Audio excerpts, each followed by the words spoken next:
Hi guys, welcome to Mupare Training Academy. So TNSRB SI மற்றும் PC 2025 தேர்வு எதிர்நோக்கி கொண்டிருக்கக்கூடிய மாணவர்களுக்கான புதிய வகுப்புகள் துவங்கும் நாள் எங்களுடைய முப்படை பயிற்சி மையத்தில் எப்பன்னு பாத்தீங்கன்னா SIக்கு வந்து 11/4/2025 வரக்கூடிய ஏப்ரல் 11ஆம் தேதியும் PCக்கு வந்து 21/4/2025 வரக்கூடிய ஏப்ரல் 21ஆம் தேதியும் நடக்க போகுது. சோ வேலூர், திருச்சி, விருதுநகர் 3 பிரான்ச்சஸ்லயுமே இந்த டேட்ல வந்து அட்மிஷன் போடணும்னு நினைக்கிறவங்க இந்த டீடைல்ஸ் வேணும்னாலும் இந்த நம்பரை நீங்க கால் பண்ணி என்ன பண்ணலாம்னு பாத்தீங்கன்னா டீடைல்ஸ் பெற்றுக்கொள்ளலாம். மேலும் SI மாணவர்களுக்கு பிரத்யேகமாக தயாரிக்கப்பட்ட ரைட் டெஸ்ட் பேட்சும் PC மாணவர்களுக்கு ஆடுகளம் டெஸ்ட் பேட்சுமே அவைலபிளா இருக்கு. சோ அதுலயுமே நீங்க ஜாயின் பண்ணி டெஸ்டர்ஸ் வந்து என்ன பண்ணலாம், பிராக்டிஸ் பண்ணலாம். சோ SI மற்றும் PC தேர்விற்கு 4 பாக புத்தகங்கள், அதாவது எக்ஸாம் ஃபோக்கஸ் பண்ணி படிக்கிறவங்களுக்கு புக்ஸுமே எங்ககிட்ட அவைலபிளா இருக்கு. மேலும் பிராக்டிஸ் செட் புக்குமே இருக்கு. சோ ஹிஸ்டரி ஆல்ரெடி சேல்ல போயிட்டு இருக்கு. இதை தொடர்ந்து பாலிட்டி, சயின்ஸ் ரிலேட்டடாவும் சரி நிறைய சப்ஜெக்ட்ஸ் வரப்போகுது. சோ எது வேணும்னாலும் நீங்க தாராளமா இந்த நம்பர்ஸ்க்கு நீங்க கால் பண்ணீங்கன்னா அதுக்கான டீடைல்ஸ் ப்ரொவைட் பண்ணுவாங்க. சோ நியூ பேட்சஸ் வந்து ஸ்டார்ட் ஆகுது 11th and 21st அன்னைக்கு. சோ நீங்க அதுல நல்லபடியா ஜாயின் பண்ணணும்னா தாராளமா பண்ணிக்கலாம். சோ வேலூர் வேணும்னா 720040003995 நம்பர் இருக்கும். திருச்சியில் அட்மிஷன் வேணும்னா 8111070706 நம்பர் இருக்கும்.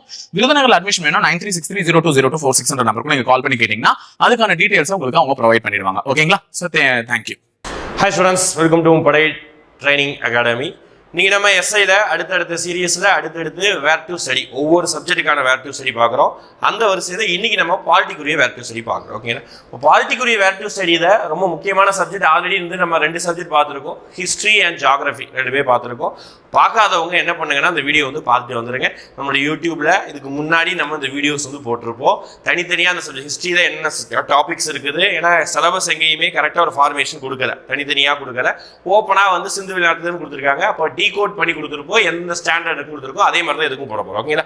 அப்போ ஹிஸ்ட்ரி பார்த்துருக்கோம், ஜியாகிரஃபி பார்த்துருக்கோம், அதை எப்படி படிக்கணும், எத்தனை கொஸ்டின் கேட்பாங்க பார்த்துருக்கோம். அதே மாதிரி நீங்கள் நம்ம பாலிட்டி பார்க்க போகிறோம் இப்போ. ஓகேங்களா? பாலிட்டியை பொறுத்த வரைக்கும் மொத்தம் 3 விஷயம் பார்க்க வேண்டியது இருக்குது. ஒன்று வேர் டு ஸ்டடி, இன்னொன்று ஹவு டு ஸ்டடி, இன்னொன்று கொஸ்டின் ஏரியா. ஓகேங்களா? கொஸ்டின் எவ்வளோ கேட்குறாங்க. வேர் டு ஸ்டடியை பொறுத்த வரைக்கும் எந்த ஸ்டாண்டர்ட் அப்படின்றது சொல்லிட்டேன். ஹவு டு ஸ்டடினா பாலிட்டி எப்படி படிக்கணும் அது சொல்லிடுறேன். அது நாம இப்போ ஃபர்ஸ்டே பேசிடுவோம். அடுத்து கொஸ்டின் ஏரியா, அதை லாஸ்ட்டாக பேசலாம். ஓகே, எத்தனை நம்பர் ஆஃப் கொஸ்டின் கேட்குறாங்க, எதெல்லாம் கொஸ்டின் ஏரியாங்கிறத லாஸ்ட் நம்ம பேச போகிறோம். சரிங்களா? ரைட்டா? ஃபர்ஸ்ட் பாலிட்டி அப்படின்னு பார்க்கும்போது மொத்தமாக நம்ம ஹிஸ்ட்ரியில் 4-5 ஹிஸ்ட்ரியாக பிரித்தோம், ஜியாகிரஃபியில் 3-4 வகையாக பிரிச்சிருந்தோம். ஆனால் பாலிட்டியை பொறுத்த வரைக்கும் மேக்ஸிமம் 2 வகை தான், எக்ஸ்ட்ராவாக ஒன்று நான் அமைப்புகள் கொடுத்துருக்கேன். சரிங்களா? இப்போ பாலிட்டியை பொறுத்த வரைக்கும் பாலிட்டியில் இது அரசியல், நம்மளை சுற்றி நடக்கக்கூடிய அரசியல். அரசியல் இல்லாமல் ஒன்றுமே இல்லை. நிறைய படங்கள்லாம் பார்ப்பீங்கல்ல, நீங்கள் செயல்படுறது, நீங்கள் சாப்பிட்றது, நீங்கள் நடக்கிறது, நீங்கள் படிக்கிறது, எல்லாத்துலேயுமே அரசியல் இருக்குது. அதே மாதிரி தான் இங்கேயும். இப்போ ஒவ்வொன்றத்தையும் நம்ம சுற்றி டெய்லியும் அரசியல் நடந்துக்கிட்டு இருக்குது. அப்போ அந்த அரசியலை நம்ம எப்படி வந்து அணுகணும், அதை நம்ம எப்படி படிக்கணும், அதுதான் பார்க்க போகிறோம். அப்போ அப்படி பார்க்கும்போது அதில் மத்திய அரசு அப்படி ஒரு டாபிக், அடுத்து மாநில அரசு அப்படிங்கிற ஒரு டாபிக், இன்னொன்று அமைப்புகள் அப்படின்னு சொல்லிட்டு 3 டாபிக் கொடுத்துருக்கேன். இதுக்கு சார் எப்பவும் போல ப்ரிஃபரன்ஸ் கொடுப்பீங்கல்ல, அதாவது முன்னுரிமை, நான் எதுக்கு அதிகமான முன்னுரிமை கொடுக்கணும், இதில் மொத்தமே 3 தான். நான் இதுக்கு முதல் முன்னுரிமை கொடுக்குறேன், இதுக்கு 2வது முன்னுரிமை கொடுக்குறேன், இதுக்கு 3வது முன்னுரிமை கொடுக்குறேன். சரிங்களா? ரைட்டா? அமைப்புகள் ஃபர்ஸ்ட் நான் இங்கே வந்துடுறேன். மத்திய அரசுனா மத்திய அரசுக்கு என்னெல்லாம் வருது, குடியரசுத் தலைவர் வராரு. ஓகேங்களா? பாராளுமன்றம் வருது. குடியரசுத் தலைவர் மட்டும் கிடையாது, குடியரசுத் தலைவர், துணை குடியரசுத் தலைவர், பிரதமர், அமைச்சர்கள், மத்திய அமைச்சர்கள், மத்திய கணக்கு தணிக்கையாளர், இவங்க எல்லாருமே பார்த்தீங்கன்னா மத்திய சார்பாக இருக்கக்கூடிய அதிகாரிகள் எல்லாருமே மத்திய அரசு கீழே வராங்க. இவங்க எக்ஸிக்யூட்டிவ், நிர்வாக அதிகாரிகள். அடுத்து மத்திய அரசாங்க இருக்கிறது தான் பாராளுமன்றம். ஓகேங்களா? பார்லிமெண்ட் அப்படின்னு சொல்றோம். அதுவுமே மத்திய அரசு கீழே தான் வருது. ஓகேங்களா? பாராளுமன்றம் அதுவுமே மத்திய அரசு கீழே தான் வருது. அதையும் நம்ம படிக்கணும். ஓகேங்களா? இது அல்லாம மத்திய அரசு இருக்கக்கூடிய சின்ன சின்ன ஃபேக்சுவல் பாயிண்ட், அதாவது ஆர்டிகல்ஸ் அதை படிக்கணும். அதை நம்ம கொஸ்டின் ஏரியாவில் பேசலாம். ஓகே. அடுத்து மாநில அரசு. மாநில அரசு சொல்லும்போது அங்க குடியரசுத் தலைவர்னா இங்க கவர்னர், முடிஞ்சு போச்சு. புரியுதா?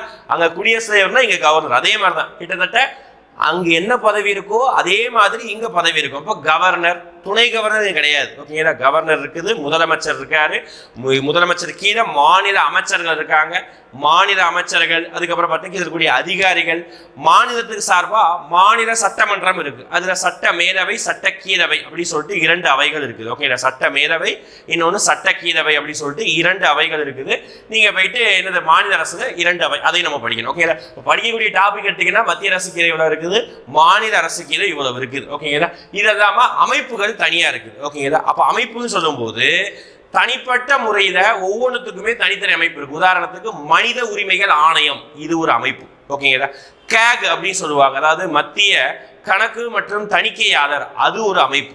ஓகேங்களா. இது எல்லாமே தனித்தனியான அமைப்புகள். ஓகேங்களா. மத்திய கணக்கு மற்றும் தணிக்கையாளர் அமைப்பு இது ஒரு அமைப்பு. ஓகேங்களா. கேக் இதே மாதிரி இன்னும் சொல்ல போனோம் அப்படின்னு பார்த்தீங்கன்னா போனதோட ஒரு கொஸ்டின் கேட்டிருந்தாங்க. அதாவது ஆம்னிட்டி இன்டர்நேஷனல் அசோசியேஷன் அப்படின்னு சொல்லிட்டு ஒரு அமைப்பு உண்டு. ஓகேங்களா. இது வந்து ஒரு NGO அமைப்பு. அப்போ கவர்மெண்ட் அல்லாம வேற ஒரு சில தொண்டு நிறுவனங்கள் இருக்கும், அதுவும் அமைப்பு சார்பாக பாலிட்டி சம்பந்தமா அதுவும் கொஸ்டின் கேட்டிருந்தாங்க. அப்போ அமைப்புகள் பிரிக்ஸ் இருக்குது, ஏசியன், சார்க்கு, இந்த மாதிரி நிறைய விஷயங்கள் வரும். அது இல்லாமல் அமைப்புகள் சொல்லிட்டு ஒரு 3 அல்லது 2 கொஸ்டின்ஸ் வந்து அமைப்புகள் சார்பாக வரலாம். ஓகேங்களா. இப்போ கொஸ்டின் ஏரியா நான் சொல்லல, மொத்தமா பாலிட்டியும் படிக்கக்கூடிய விதத்தை நான் இப்படிதான் 3 வகையை நம்ம பிரிச்சுக்கலாம். 3 வகைக்குள்ள இருக்கக்கூடிய சப் கேட்டகரி தான் நம்ம ஒவ்வொன்று சொல்றோம். அதிகமான கேள்வி மத்திய அரசாங்கத்தில் இருந்தது, அது பாராளுமன்றமா இருக்கட்டும், குடியரசுத் தலைவராக இருக்கட்டும், அது இருந்து அதிகமான கேள்வி கேட்டிருக்காங்க. சரிங்களா. மாநில அரசுல இருந்து ஆவரேஜா கேட்டிருக்காங்க, அமைப்புகள் இருந்து ஒரு 2 அல்லது 3 அந்த ரேஞ்சில் தான் கொஸ்டின் கேட்கறாங்க. இங்க எதையும் விடணும் அப்படிங்கிற மாதிரி எதுவுமே கிடையாது, எல்லாத்தையும் படிச்சுதான் ஆகணும். ஹிஸ்டரினா உலக வரலாறு வேணா ஸ்கிப் பண்ணிக்கோங்கன்னு சொல்லியிருந்தேன். ஓகேங்களா. ஜாகிரபிலையும் வேர்ல்டு ஜாகிரபி வேணா ஸ்கிப் பண்ணிக்கோங்க சொன்னேன். இங்க அரசியலமைப்புல வேர்ல்டு அரசியலமைப்பு அப்படின்னு சொல்லிட்டு எதுவும் கிடையாது, திருப்பியும் சொல்லிட்டேன். ஓகேங்களா. வேர்ல்டு கான்ஸ்டியூஷனை பத்தி நம்ம படிக்க போறோம்னா படிக்க போறது கிடையாது. ஓகேங்களா. வேர்ல்டு இருக்கக்கூடிய சின்ன சின்ன பாயிண்ட் படிப்போம், ஆனா அதுவுமே இங்க தேவைதான். இங்க எதையும் ஸ்கிப் பண்ற மாதிரி எதுவுமே கிடையாது, எல்லாத்தையும் படிச்சுதான் ஆகணும். எல்லாத்துல இருந்து கொஸ்டின் வரதான் செய்யுது. ஓகேங்களா. அப்போ என்ன டாபிக் படிக்கணும்னு சொல்லிட்டோம், எப்படி இப்போ சார் படிக்கணும் நம்ம வேர் டு ஸ்டடி போயிடலாம். ஓகே. வேர் டு ஸ்டடி பார்த்ததுக்கு அப்புறம் நம்ம என்ன எப்படி படிக்கணும் அப்படிங்கிற விஷயத்தை நம்ம பார்க்கலாம். ஓகேங்களா. இப்போ வேர் டு ஸ்டடியை பொறுத்த வரைக்கும் இதுதான் PDF. இது நம்ம ஸ்டடி மெட்டீரியல் வாங்குற எல்லாருக்குமே தெரிஞ்சிருக்கும். ஸ்டடி மெட்டீரியலுடைய முதல் பேஜில் கொடுத்துருப்போம். வாங்காதவங்க இந்த PDF வந்து நான் கீழே டிஸ்கிரிப்ஷன் லிங்க்ல கொடுத்துருக்கேன், டவுன்லோட் பண்ணிக்கோங்க. இது ரொம்ப முக்கியம், எங்க படிக்கணும்னு சொல்லிட்டு நீட்டாக கொடுத்துருக்கோம்ல. Okay. TNUSRBSI 2025 where to study plan Indian பாலிட்டியை பத்தி பார்க்க போறோம், இந்திய அரசியலை பத்தி பார்க்க போறோம். ரொம்ப கம்மியான டாபிக்ஸ் தான், ஆனாலும் கொஸ்டின்ஸ் நல்லா வருது. ஓகேங்களா. ஃபர்ஸ்ட் டாபிக் இந்தியன் கான்ஸ்டிடியூஷன் அப்படின்னு கொடுத்துருக்காங்க. ஓகே. இந்திய அரசியலமைப்பு அதுதான் முதல் டாபிக். அப்படின்னா அந்த இந்திய அரசியலமைப்பு எப்படி உருவானது, அதாவது எப்படி ஸ்டார்ட் ஆனது, அந்த இந்திய அரசியலமைப்புல பிரியாம்பிள்னா என்ன, இந்திய அரசியல் எத்தனை பகுதி இருக்குது, தொடக்கத்தில் இந்திய அரசியலமைப்பு எப்போ ஸ்டார்ட் ஆனது, அப்போ எப்படி இருந்தது, இப்போ எப்படி இருக்குது, இது எல்லாமே நம்ம இந்திய அரசியலமைப்புங்கிற டாபிக்ல பார்க்குறோம். ஓகேங்களா. அடுத்து ஃபண்டமெண்டல் ரைட்ஸ் அடிப்படை உரிமை, அடுத்து அடிப்படை கடமை, அடுத்து வந்து நெறிமுறைப்படுத்தும் கோட்பாடு அப்படின்னு சொல்லிட்டு 3 டாபிக். ஓகேங்களா. 3மே ரொம்ப முக்கியமானது. நான் டபுள் ஸ்டார் கொடுத்துருக்கேன். ஸ்டார் கொடுத்தா என்ன அர்த்தம் ஆல்ரெடி சொல்லியிருக்கேன். ஸ்டார் கொடுத்திருந்தா, ஒரு ஸ்டார் கொடுத்திருந்தா கடந்த 2 அல்லது 3 வருஷத்துல மேபி ஒரு கேள்வி அந்த மாதிரி வந்திருக்கலாம். ஓகேங்களா. ஒரு வருஷம் விட்டு கூட வந்திருக்கலாம். ஆனா 2 ஸ்டார் கொடுத்தா கடந்த 2 வருஷத்துல தொடர்ந்து கம்பல்சரி 2 அல்லது ஒரு கொஸ்டின்ஸ் கம்பல்சரி வந்திருக்கு. அப்படி இருக்கும் பட்சத்தில் மட்டும்தான் நம்ம டபுள் ஸ்டார் கொடுப்போம். ஓகேங்களா. அப்படி பார்க்கும்போது ஃபண்டமெண்டல் ரைட்ஸ், டியூட்டிஸ், DPSP இது எல்லாமே. ஓகேங்களா. அப்போ 6வது பார்த்தீங்கன்னா செகண்ட் லெசனு, 10வது first lesson, 12th first lesson, மொத்தம் 3 லெசன் படிக்க போறீங்க. இந்த 3 லெசன் தான் பார்த்தீங்கன்னா நமக்கு ஃபர்ஸ்ட் ப்ரிஃபரன்ஸ் கொடுத்துருக்கோம். செகண்ட் ப்ரிஃபரன்ஸ் எதுவுமே பெரிய அளவுக்கு குவாலிட்டி கொடுத்துருக்க மாட்டேங்க, எல்லாத்தையுமே படிச்சுதான் ஆகணும். எல்லாத்துல 11th 12th இருந்து கொஸ்டின்ஸ் கேட்கிறாங்க. சரிங்களா. அப்படி பார்க்கும்போது நமக்கு 3 தான்ப்பா, 6th book, 10th book, 12th book. ஓகேங்களா. ஃபர்ஸ்ட் இதை நல்லா படிச்சுக்கோங்க. ஓகே. இதை படிச்சு முடிச்சு 12th போகணும். ரிவர்ஸா வராதுங்க, எப்பவுமே மேல இருந்து கீழே தான் வரணும். அப்போதான் பேசிக்கு, அடுத்து கொஞ்சம் அட்வான்ஸ் லெவல், அப்புறம் ஹை அட்வான்ஸ் லெவல்ல இருக்கும். ஓகேங்களா. ரைட்டா. முக்கியமான டாபிக் கம்பல்சரி 1 அல்லது 2 கொஸ்டின்ஸ் வந்துடலாம். அடுத்து குடியுரிமை, ஸ்டார் எதுவும் கொடுக்கல, அதுக்காக கொஸ்டினே வரலங்கிறது அர்த்தம் கிடையாது. போன தடவை மட்டும் ஒரு கொஸ்டின் வந்திருந்தது. அப்ப குடியுரிமையில 2 லெசன் இருக்குது. 8th 2வது லெசன், 10th முதல் லெசன். இதுதான் சிட்டிசன்ஷிப். அப்போ என்ன, ஒருத்தனுக்கு எப்படிதான் சிட்டிசன்ஷிப் கிடைக்கும் ஒன்று அதை பத்தி சொல்லியிருப்பாங்க. சிட்டிசன்ஷிப் ஆக்ட்னு ஒன்று இருக்கு, அதை பத்தி சொல்லியிருப்பாங்க. அவ்வளவுதான், ரொம்ப கம்மி தான். ஒரு நோட்டில் ஒரு பேஜ் எழுதுறீங்கன்னா ஒரு அரை பேஜ் எழுத 3/4 பேஜில் இந்த நோட்ஸை முடிச்சிடலாம். டாபிக் ரொம்ப சின்ன டாபிக் தான். எப்படி ஏதாவது ஒரு மனிதனுக்கு குடியுரிமை கிடைக்கும், எப்படி தான் குடியுரிமை கிடைக்காம போகும், இதை பற்றி எழுதுவாங்க. அடுத்து பாராளுமன்றம். ஓகேங்களா. 10th 2வது லெசன். ஓகேங்களா. 10th 2வது லெசன், 12th 2வது லெசன், 3வது லெசன் இருக்குது. பாராளுமன்றம் திருப்பி சொல்றேன், ரொம்ப ரொம்ப ரொம்ப ரொம்ப முக்கியம். லாஸ்ட் 2 வருஷமும் 2 கேள்விகளை சூப்பரா கேட்டிருந்தாங்க. டபுள் ஸ்டார் கொடுத்துருக்கோம். அப்போ எந்த அளவுக்கு முக்கியங்கிறது நீங்களே பார்த்துக்கோங்க. பாராளுமன்றம் அதே மாதிரி நம்மளுடைய யூடியூப் சேனலை அடுத்தடுத்து ஃபாலோ பண்ணிக்கோங்க. அடுத்து நான் ஒவ்வொரு சப்ஜெக்ட்டுக்கும் தனித்தனியாக first where to study series முடிச்சுட்டு ஒவ்வொரு சப்ஜெக்ட் இருக்கக்கூடிய ப்ரீவியஸ் இயர் கொஸ்டின் 2022, 23 2 வருஷத்துடைய ப்ரீவியஸ் இயர் கொஸ்டினை அப்படியே லைவாக போட்டு டிஸ்கஸ் பண்ணி காமிக்கிறேன். என்ன மாதிரி கேட்டிருக்காங்க, கொஸ்டினுடைய லெவலில் இருந்து எந்த டாபிக் கேட்டிருக்காங்க, எப்படி நம்ம ஆன்சர் தெரியவே இல்லை அப்படின்னா கூட எப்படி ஆப்ஷன் எலிமினேஷன் பண்ணி நம்ம ஆன்சர் பண்ணலாம், எல்லாத்தையுமே அடுத்தடுத்த வீடியோவில் பண்ணுறேன். உங்களுடைய ஃபாலோ கண்டிப்பாக முக்கியம். ஓகேங்களா. அப்படி பார்க்கும்போது பாராளுமன்றம் ரொம்ப முக்கியம். 2 லெசன் 3 லெசன் தான் மொத்தம். ஓகே. 10th லெசன் ரொம்ப முக்கியம், 10th லெசன். அடுத்து மாநில சட்டமன்றம், இது மத்திய அரசு கீழே வருது. ஓகே. இது மாநில அரசு கீழே வருது. ஓகே. இந்த இது பார்த்தீங்க கான்ஸ்டியூஷன், குடியுரிமை, இது எல்லாமே அமைப்புகள் தனித்தனியாக படிக்கிறோம். ஓகேங்களா. இப்போ மாநில அரசு கீழே சட்டமன்றத்தை தான் படிக்கிறோம். ஆனால் அது 4-5 லெசன் இருக்குது. 7th first lesson, 8th first lesson. இந்த 2-1 இந்த மாதிரி கொடுத்திருந்தாலே அது என்ன அப்படி பாத்தீங்கன்னா டேம்னு அர்த்தம், பருவம். ஏதாவது லெசன், ஏதாவது ஸ்டாண்டர்ட்ல இரண்டாவது பருவம். 8th first lesson, 10th third lesson, 12th ரெண்டாவது லெசன், மூணாவது லெசன். ஓகே, மாநில சட்டமன்றத்திலிருந்தும் கம்பல்சரி 2 கொஸ்டின்ஸ் கம்பல்சரி வரலாம். டபுள் ஸ்டார் வரும், 1-2 கொஸ்டின்ஸ் கண்டிப்பா வந்துடும். அடுத்து ஜுடிஷியரி அப்படின்னா நீதிமன்றத்தை பத்தி படிக்க போறோம், அவ்வளவுதான். நமக்கு தெரிய உயர் நீதிமன்றம் இருக்கு, உச்ச நீதிமன்றம் இருக்கு, அவ்வளவுதான், கடந்து போயிடுவோம். ஓகேங்களா?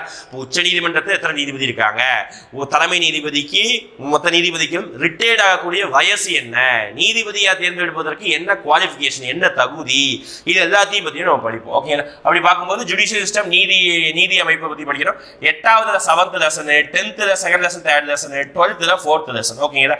சிங்கிள் ஸ்டார் கொடுத்துருக்கோம், 2வது ப்ரிஃபரன்ஸ்ல இதுக்கு லெசன் கொடுத்துருக்கோம், 6வது லெசன் கொடுத்துருக்கோம். அப்போ இதை முடிச்சுட்டு தான் இதுக்கு வரணும், ஃபர்ஸ்டே இதுக்கு போயிடக்கூடாது. முடிஞ்சா இதை படிங்க, இல்லைன்னா விட்டுருங்க, தாராளமாக இது மட்டும் போதும். ஓகேங்களா? இப்போ ஜுடிஷியரி அமைப்பு ரொம்ப முக்கியம்.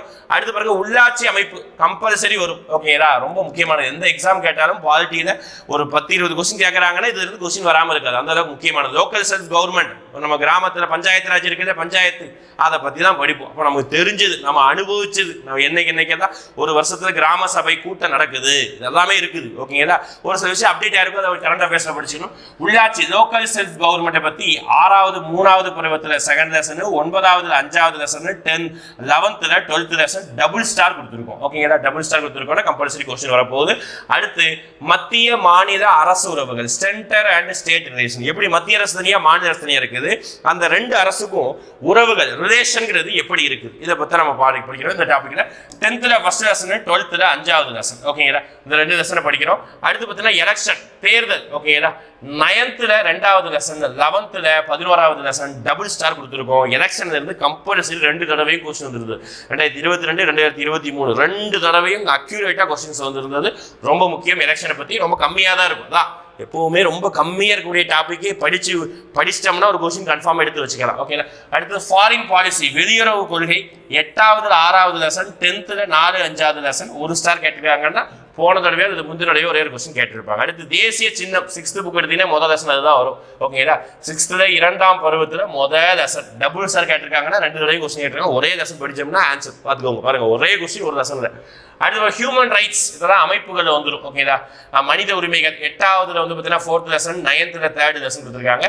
அடுத்து சிஸ்டம் ஆஃப் கவர்மெண்ட், அரசாங்கத்தின் அமைப்புகள் எதெல்லாம் அப்படின்னு சொல்லிட்டு 9th ஒரு லெசன், 6th term 3ல வந்து ஒரு லெசன் கொடுத்துருக்காங்க. அடுத்து மார்க்கெட் அண்ட் கன்சியூமர் ப்ரொடக்ஷன், சந்தை மற்றும் நுகர்வோர் பாதுகாப்பு, 7th term 3ல வந்து 2nd லெசன் கொடுத்துருக்காங்க. ஓகேங்களா? ரைட்டா? இதுதான் வேர் டு ஸ்டடி. புத்தகத்துல எங்கெங்க எப்படி இருக்குன்னு சொல்லிட்டு லெசனோட டேமோட நம்ம கொடுத்துட்டு ரொம்ப டீட்டெயிலாக கொடுத்துருக்கோம். ஸ்பூன் ஃபீடிங் மாதிரி டேரக்டாக கொடுத்துட்டோம். ஓகேங்களா? இப்போ நம்ம டாபிக் வந்துடலாம். என்ன கொஸ்டின் ஏரியா எது சார், அதான் சொல்லுங்க, அதான் பார்க்கலாம். சரிங்களா? ரைட். அப்போ எப்படி படிக்கணும்னு சொல்லிட்டு அப்புறம் கொஸ்டின் ஏரியா. அப்போ பாலிட்டியை பொறுத்த வரைக்கும் படிக்கிறதுக்கு விருப்பம் இல்லை, போர் அடிக்குது அப்படின்னு நம்ம சொல்ல முடியாது. ஓகேங்களா? போர் அடிக்குதுன்னு சொல்ல முடியாது. பாலிட்டி ரொம்ப இன்ட்ரெஸ்டாகவே இருக்கும் உண்மையாகவே. ஆனால் ஜென்ரலாக பார்க்கும்போது நான் கிளாஸு பார்க்க வர வரைக்கும் ஜென்ரலாக பாலிட்டினாலே பசங்களுக்கு நல்ல கொஞ்சம் ரொம்ப இன்ட்ரெஸ்ட்டாக எடுத்து படிச்சுக்குவாங்க. ஆனால் பொண்ணுங்களுக்கு வந்து பார்த்தீங்கன்னா கொஞ்சம் இன்ட்ரெஸ்ட் கம்மியாக இருக்கும். காமனாக சொல்கிறேன், சில பேருக்கு இன்ட்ரெஸ்ட்டாக எடுத்து படிக்கிறாங்க, எல்லாரையும் நான் சொல்கிறேன். காமனாக ஜென்ரலாக பார்க்கும்போது ஒரு சில பேருக்கு வந்து மற்ற இப்போ ஜாகிரஃபினா பொண்ணுங்களாம் இன்ட்ரெஸ்ட்டாக படிப்பாங்க, ஆனால் பாலிட்டியில் வந்து அந்த இன்ட்ரெஸ்ட் இல்லை. ஓகே, ஏன் இல்லைன்னா வெளியுறவுக்கு நிறைய தெரிஞ்சுக்கிட்டீங்கன்னா நல்ல தாராளமாக என்ன பண்ணிக்கலாம் அப்படின்னா தெரிஞ்சுக்கலாம். ஆனால் நிறைய பேர் பாலிட்டி இன்ட்ரெஸ்ட் எடுத்து படிக்கிறாங்க பொண்ணுங்களும், எல்லாரையும் நான் சொல்கிறேன். ஓகேங்களா? அப்படி பார்க்கும்போது நீங்கள் பாலிட்டிங்கிறது சமூகத்துல என்ன நடக்குது, அரசியல் என்ன நடக்குது, எதிர்கட்சி தலைவர் என்ன சொல்றாரு, ஆளுங்கட்சி தலைவர் என்ன சொல்றாரு, ஏன் இப்படி சண்டை போடுறாங்க, புதுசா கட்சி ஆரம்பிச்சிருக்காங்க, அப்ப அந்த புதுசா கட்சி ஆரம்பிச்சிருக்காங்கன்னா அவங்களுக்கு சின்ன எப்படி கொடுக்குறாங்க. நம்ம ஊர் தமிழ்நாட்டில் கூட ஒரு அரசியல் கட்சி தலைவர் வந்து சின்னத்துக்காக அவ்வளவு போராடினாரு. அப்போ ஏன் அதெல்லாம் பண்றாங்க, அதெல்லாம் எலெக்ஷன் டாபிக்ல வரும். ஓகே, அப்ப இந்த மாதிரி நம்மளை சுத்தி இருக்கக்கூடிய எல்லா விஷயங்களையும் நியூஸையும் கொஞ்சம் பார்த்தீங்கன்னா அரசியல் ரொம்ப சுவாரஸ்யமா இருக்கும். திருப்பி சொல்லிட்டேன். ஓகேங்களா? இப்போ பாலிட்டியை படிக்கிறதுக்கு விருப்பம் இல்லை அப்படின்னா கூட விருப்பத்தை நீங்க உருவாக்கிக்கணும். விருப்பத்தை உருவாக்குவதற்கு ஒரே வழி, நீங்க தான் ஈடுபாடோட இருக்கணும். நம்மளை சுத்தி என்ன நடக்குது, அரசியல் என்ன நடக்குதுங்கிறத நல்ல கூர்ந்து கவனிச்சீங்கன்னா அது மேல ஒரு இன்ட்ரெஸ்ட் வரும், ஒரு ஆர்வம் வரும். ஓகேங்களா? ரைட்டா? சரி, இப்போ கொஸ்டின் ஏரியா கூட போயிடலாம். ஃபர்ஸ்ட் கொஸ்டின் ஏரியா நான் என்ன சொல்றேன் அப்படின்னு பார்த்தீங்கன்னா, நம்பரை வச்சு கொஸ்டின் கேட்கறாங்க சார். ஓகேங்களா? சார் நம்பர்னா என்ன சார்? நம்பர். ஓகேங்களா? நம்பர்னா கரெக்டா எண்கள் இருக்கும். ஓகே, உதாரணத்துக்கு பாராளுமன்றத்துல லோக்சபாவோட எண்ணிக்கை என்ன எப்படி பாருங்க, நம்பர். இதுதான் நம்பர் பாலிட்டியில் இருக்கும். ஓகே, வேற எந்த சப்ஜெக்ட்லையும் நம்பர், இப்போ ஜியோகிராஃபில நம்பர் வரலாம். இந்தியாவின் பரப்பளவு என்ன, இந்தியாவின் கடகரேகையுடைய இது எவ்வளவு, இதெல்லாம் கேட்கறான். ஓகே, ஆனால் இங்க நான் என்ன சொல்றதுன்னா குறிப்பிட்ட நம்பர். லோக்சபானா மக்களவையின் மொத்த எண்ணிக்கை எவ்வளவு? தாராளமா கேட்கலாம். ஓகேங்களா, ஒரு நம்பர். அதுக்கப்புறம் மாநிலத்தில் முதலமைச்சர் தனியா கிடையாது, வேணாம், கவர்னர் வந்துக்கோங்க, ஆளுநர், மாநில ஆளுநர் ஆகுறதுக்கு எத்தனை வயது இருக்கணும்? ஓட்டு போட எத்தனை வயது இருக்கணும்? ஊருக்கே தெரியும் சார், 18 வயது. ஓகே, நான் ஒரு காலத்துல 21 வயசா இருந்தது. ஓகேங்களா, அப்போ ஓட்டு போடுறதுக்கு 18 வயது, பஞ்சாயத்து உறுப்பினர் ஆகிறதுக்கு எத்தனை வயது, எம்எல்ஏ ஆகிறதுக்கு எத்தனை வயது, எம்பி ஆகிறதுக்கு எத்தனை வயது, ஆளுநர் ஆகிறதுக்கு, குடியரசுத் தலைவர் ஆகிறதுக்கு எத்தனை வயது? நம்பர்ஸ், புரியுதா? இப்போ இதெல்லாமே நம்பர்.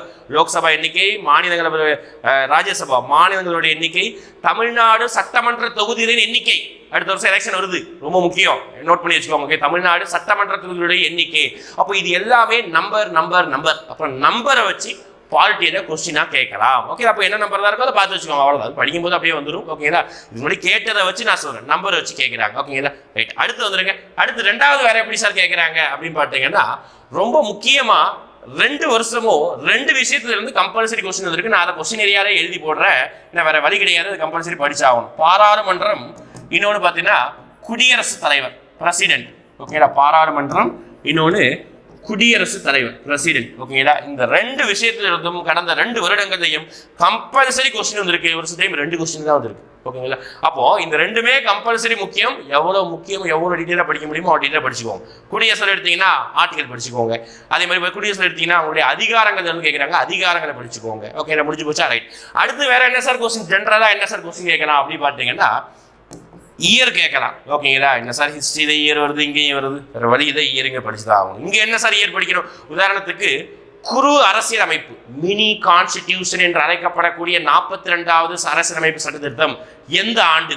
அவ்வளவுதான் கேட்கலாம். ஓகேங்களா, குடியுரிமை சட்டம் எந்த ஆண்டு இயற்றப்பட்டது? இலவச கல்வி சட்டம் எந்த ஆண்டு இயற்றப்பட்டது? முடிஞ்சு போச்சு, அவ்வளவுதான். இயர், ஓப்பனா இயர், எந்த சட்டம் வந்தது? ஓகேங்களா, அப்போ உதாரணத்துக்கு எக்கனாமிக் எடுத்தீங்கன்னா ஜிஎஸ்டி எந்த ஆண்டு கொண்டு வரப்பட்டது? அங்கேயும் இயர் வரப்போகுது, இங்கேயும் கொஞ்சம் இயர் வரதா போகுது. போன வருஷத்துக்கு முந்தைய 2022 இயரை வச்சு ஒரு மேட்ச் தான் ஃபாலோயிங் கேட்டிருந்தாங்க. ஓகேங்களா, அப்போ இயரை வச்சு கொஸ்டின் வருது. போன தடவை மட்டும்தான் ஒரு கொஸ்டின் வந்தது, அது என்ன சொல்லுவோம் அப்படி பார்த்தீங்கன்னா உறுப்பு, அப்படி இல்லைன்னா ஆர்டிக்கல் அப்படி சொல்லுவோம். அது தனியாக கிடையாது, ஒவ்வொரு டாபிக்லேயும் ஆர்டிக்கல் வரும். ஓகேங்களா, ஆர்டிக்கல் அப்படி சொல்லுவாங்க இங்கிலீஷில், தமிழில் உறுப்பு, சரத்து, விதி எப்படினாலும் சொல்லலாம். ஓகேங்களா, கம்பல்சரி அதுல இருந்து போன தடவை வந்தது, இந்த தடவை எதிர்பார்க்கலாம். ஓகேங்களா, இப்போ ஆர்டிகல் எடுத்தீங்கன்னா கான்ஸ்டியூஷன்ல 450 ஆர்டிகல் இருக்குது. எல்லா ஆர்டிகலும் படிக்கணுமா? வேணாம். எஸ்ஐ மாதிரியான எக்ஸாமுக்கு செலக்டடா விரல் விட்டு எண்ணக்கூடிய அளவுக்கு ஒரு 30 ஆர்டிகல் இருந்து ஒரு 40 ஆர்டிகளுக்குள்ள. ஓகே, அதுக்கு 30 கிடையாது, அங்கங்க ஸ்கேட்டர்டா படிக்கணும். உதாரணத்துக்கு 110வது ஆர்டிகல் என்ன படிக்கணும், ரொம்ப முக்கியம்.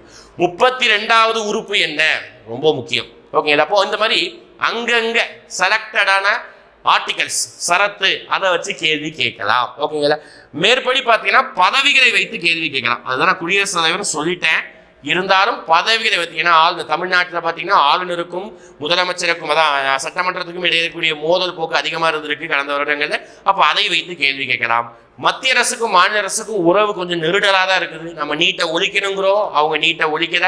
நம்ம ஃபண்டு கேட்குறோம், அவங்க ஃபண்டு கொடுக்கல. அப்போ இந்த மத்திய அரசுக்கும் மாநில அரசுக்கும் உறவு இருக்குது பார்த்தீங்களா, அது கொஞ்சம் நெருடலாக இருக்குது. ஓகேங்களா, அப்போ இந்த மாதிரி விஷயத்தை பார்த்துக்கோங்க. மேற்படி எலெக்ஷன் கம்பல்சரி இது படிச்சுதான் ஆகணும். 2 வருஷம் கொஸ்டின் வந்திருக்குது. அப்போ எலெக்ஷன் அப்படிங்கும்போது எலெக்ஷன் கமிஷன் நடத்துறாங்க, அதுக்கு என்ன ஆர்டிகல் பார்த்துக்கோங்க, எலெக்ஷன் கமிஷனருக்கு என்ன தகுதி பார்த்துக்கோங்க, எத்தனை வயசு வரைக்கும் அவங்க ரிட்டையர்ட் ஆகலாம், இதெல்லாம் பார்த்து வச்சுக்கோங்க. ஓகேங்களா, இப்போ கொஸ்டின் ஏரியா பார்த்தீங்கன்னா எல்லாத்துல இருந்து வரும். மெயினா இப்படிதான் கேட்கிறாங்க, நம்பரை வைத்தோ, பாராளுமன்ற குடியரசு வைத்தோ, இயரை வைத்தோ, ஆட்சிகளை வைத்தோ, பதவிகளை வைத்து தான் கொஸ்டின் கேட்டிருக்காங்க இதுக்கு முன்னாடி. ஓகேங்களா, இவ்வளவுதான். ஓகேங்களா, சரி சார், எத்தனை நம்பர் ஆஃப் கொஸ்டின் சார் கேட்கலாம் அப்படின்னு பார்த்தீங்கன்னா, ஆனால் ஆவரேஜ் நேற்று வீடியோவில் நம்ம போன 2வது மணி வீடியோவில் ப்ளூ பிரிண்ட் சார் போட்டிருப்பாரு, அதையும் நீங்க பார்த்துருப்பீங்க. அப்படி பார்க்கும்போது ஆவரேஜா 9ல இருந்து 11 கொஸ்டின்ஸ் வரைக்கும் கேட்கலாம் தாராளமாக. பாலிட்டியில இருந்து இப்போ பாலிட்டி, ஜியாகிரபி, ஹிஸ்டரி இந்த 3மே பார்த்தீங்கன்னா 10 10 10 கிட்டத்தட்ட 10 10 10 அந்த ரேஞ்சில் எப்பவுமே வந்துட்டு இருக்குது. ஒரு சில டைம் 9, ஒரு சில டைம் 12 13 அந்த மாதிரி இருக்குது. ஆனால் ஆவரேஜ் 9ல இருந்து 11 கொஸ்டின் வரைக்கும் நம்ம பாலிட்டியில வந்து தாராளமாக எதிர்பார்க்கலாம், எக்ஸ்பெக்டட் கொஸ்டின்ஸ். ஓகேங்களா, ரைட். அதனால இன்றையே நல்லா படிக்க ஆரம்பிச்சுக்கோங்க. டெய்லியும் ஒரே சப்ஜெக்ட் படிக்காம டெய்லியும் நிறைய சப்ஜெக்ட் படிக்க பழகிக்கோங்க. ஓகேங்களா, உட்காந்து காலைல ஆரம்பிச்சோன்னா பாலிட்டியை மட்டுமே எடுத்து உட்காந்து படிச்சுட்டே இருந்தீங்கன்னா சலிப்பாயிரும். ஓகேங்களா, சயின்ஸ் மட்டுமே படிச்சா சலிப்பாயிரும். ஓகேங்களா, டெய்லி என்ன பண்ணுங்கன்னா ஒரு 3 சப்ஜெக்ட், அட்லீஸ்ட் 3 சப்ஜெக்டாவது படிக்கணும். மேக்ஸ் போட்டு பாருங்க, தமிழ் எலிஜிபிலிட்டி கொஞ்சம் படிங்க, அது ஜிஎஸ்ல சயின்ஸோ சோசியலோ எதுனாலும் படிங்க. ஓகேங்களா? ஏதாவது அல்டர்னேட்டிவா சப்ஜெக்டை மாத்திக்கிட்டே இருக்கணும். ஒரே சப்ஜெக்ட் படிச்சீங்கன்னா படிக்கிறதுக்கு ஆர்வம் இருக்காது. ஒரு வேகம் இப்போதான் வரும், நோட்டிஃபிகேஷன் வந்துருக்கு, இப்போதான் ஒரு பெரிய வேகம் வரும். ஆனா நாட்கள் போக போக அந்த வேகம் குறையாம பார்த்துக்கணும். அது உங்க கையில தான் இருக்குது. டக்குன்னு வேகம் குறைஞ்சிடுச்சுன்னா அவ்வளவுதான். அப்போ என்னடா தூக்கி ஒரு வாரம் புக்கை அப்படி ஓரமாக வச்சுட்டு ஏதாவது செய்யலாம், ரிலாக்ஸ் பண்ணலாம்னு செய்யணும், அவ்வளோதான். ஒரு வாரத்தில் உங்களை முந்திக்கிட்ட வேகமாக எல்லாரும் போயிடுவாங்க. ஓகேங்களா? போட்டி போட்டு படிங்க, நல்ல வேகமாக படிங்க. அடுத்தடுத்த வீடியோக்கள் ஏதாவது இன்ஃபர்மேஷன் நான் சொல்றோம். கீழே உங்களுக்கு ஏதாவது தனிப்பட்ட முறையில் அதாவது இந்த விஷயம் டாபிக் எப்படி படிக்கலாம் சொல்லிட்டு ஏதாவது பண்ணணும்னா நீங்கள் கமெண்ட்ஸ் மென்ஷன் பண்ணுங்க. அடுத்தடுத்து வீடியோக்கள் வரும். தேங்க்யூ.